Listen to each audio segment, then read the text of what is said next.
श्री ओंकारेश्वर।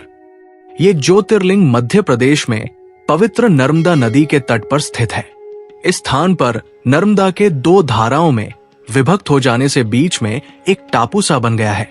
इस टापू को मांधाता पर्वत या शिवपुरी कहते हैं। नदी की एक धारा इस पर्वत के उत्तर और दूसरी दक्षिण होकर बहती है। दक्षिण वाली धारा ही मुख्य धारा मानी जाती है।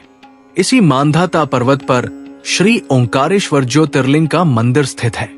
पूर्व काल में महाराज मांधाता ने इसी पर्वत पर अपनी तपस्या से भगवान शिव को प्रसन्न किया था। इसी से इस पर्वत को मांधाता पर्वत कहा जाने लगा। इस ओंकारेश्वर ज्योतिर्लिंग के दो स्वरूप है।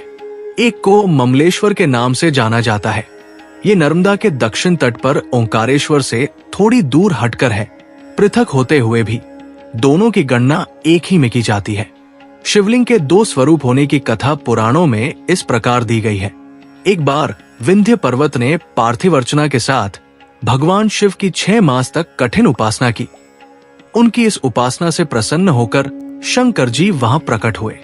उन्होंने विंध्य को उनके मनोवांछित वर प्रदान किए।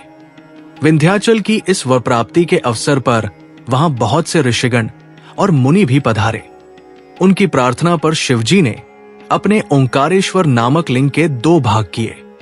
एक का नाम ओंकारेश्वर और दूसरे का ममलेश्वर पड़ा। दोनों लिंगों का स्थान और मंदिर पृथक होते भी दोनों की सत्ता और स्वरूप एक ही माना गया है। शिव पुराण में इस ज्योतिर्लिंग की महिमा का विस्तार से वर्णन किया गया है। श्री ओंकारेश्वर और श्री ममलेश्वर के दर्शन का पुण्य बताते हुए नर्मदा स्नान के पावन फल का भी वर्णन किया गया है। प्रत्येक मनुष्य को इस क्षेत्र की यात्रा अवश्य ही करनी चाहिए। लौकिक पारलौकिक दोनों प्रकार के उत्तम फलों की प्राप्ति भगवान ओंकारेश्वर की कृपा से सहज ही हो जाती है।